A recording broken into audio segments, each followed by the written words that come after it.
perdre en une journée. C'est ce qui faillit arriver à Guillaume Musso dans un accident de voiture.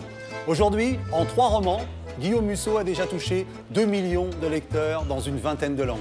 On dit de lui qu'il est le Anna Gavalda masculin. Matinée de Harlan Coben pour le suspense. Tout perdre en une journée, c'est ce qui est arrivé à Ethan, le héros de « Je reviens te chercher », le dernier roman de Guillaume Musso, sorti aux éditions XO. Tout perdre en une journée, sa réputation, sa fille, sa femme, sa vie. Mais disposer de 24 heures pour découvrir le responsable. Dans son journal intime, il nous dit l'importance de rester professeur pour garder les pieds sur terre, surtout quand on a réalisé son rêve, devenir écrivain. On court le risque de se prendre pour Dieu. Tiens, moi qui croyais que je l'étais.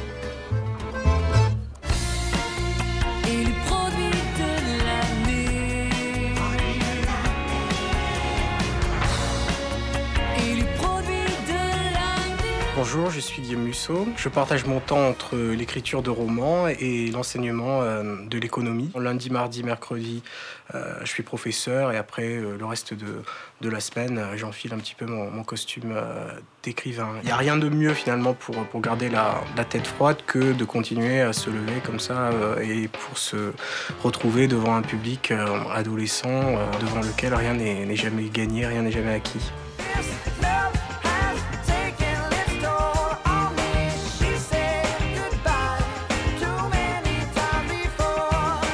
Ma mère est bibliothécaire et donc depuis l'enfance, j'ai été élevé comme ça au milieu des livres. Pendant longtemps, ma mère avait beau me dire la littérature c'est important, tout ça. Bon, moi je lisais essentiellement des BD jusqu'à Vacances de Noël quand j'étais en 6e, donc j'avais 11 ans, la découverte d'Émilie Brontë, Les Hauts de Hurlevent. Et donc vraiment je suis tombé amoureux de ce livre, ce romantisme noir, vénéneux, cette histoire de famille très lourde.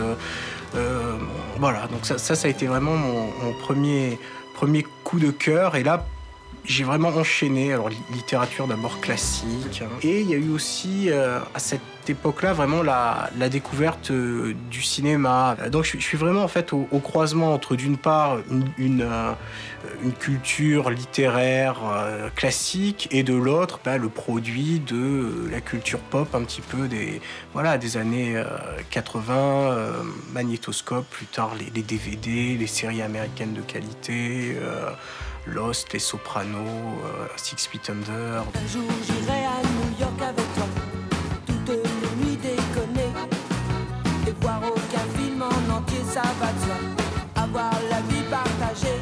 J'ai découvert New York à 19 ans et donc je suis parti 4 ou 5 mois l'été pour faire des petits boulots à New York. J'ai vendu des glaces avec des travailleurs, en fait, travailleurs de l'Est. L'idée, c'était vraiment essayer de connaître l'envers un petit peu du modèle américain. J'ai connu, moi, la fin du New York des années 80, ce New York avec une délinquance forte, ce New York où les rues étaient sales, où il y avait un petit peu cette insécurité, mais qui était quand même fascinant, peut-être même plus fascinant que le New York un petit peu musée d'aujourd'hui. C'est vraiment ma ville coup de cœur, j'y retourne souvent et en plus, c'est une ville qui change très très très vite. Le New York d'aujourd'hui n'est pas le même que celui d'il y a 3 ans.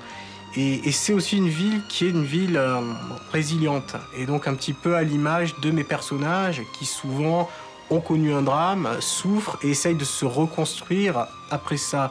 Donc vous voyez, la ville fait un peu un écho un peu à la souffrance des personnages.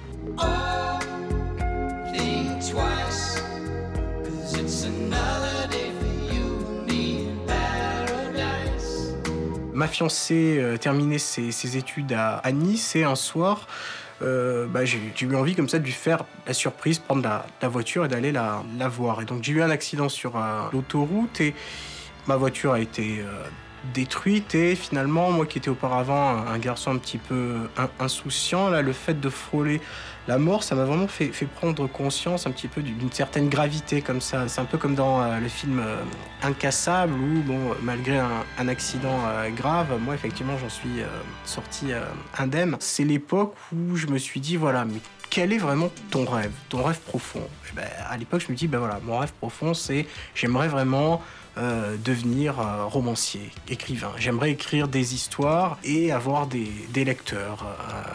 Et donc, c'est après cet accident que j'ai commencé à réfléchir à l'histoire et après, l'histoire de cet enfant qui finalement manque de se noyer dans un lac, comme si la mort n'avait pas voulu de lui et qui revient à la vie en étant complètement transformé. J'ai du succès dans mes affaires, j'ai du succès dans mes amours, je change souvent de secrétaire. J'aime bien savoir où je vais, j'aime bien connaître à l'avance les rebondissements. Et ça, c'est vrai que c'est un travail qui, à la base, s'apparente un petit peu au travail du scénariste. Il y a l'influence de la bande dessinée, l'influence des storyboards. J'aime bien aussi bien connaître mes personnages. Je fais de longues biographies de leur vie, de ce qui leur est arrivé d'important, même si au final, effectivement, je vais garder que 1 à 2% de ces biographies-là. Faut essayer d'avoir une empathie suffisamment forte avec ces personnages pour essayer finalement de ressentir soi-même leur joie et leur peine. Le roman, il y a vraiment une liberté folle, en fait. Si on a envie de faire, je sais pas, exploser une tour, voilà, on l'écrit, on le fait.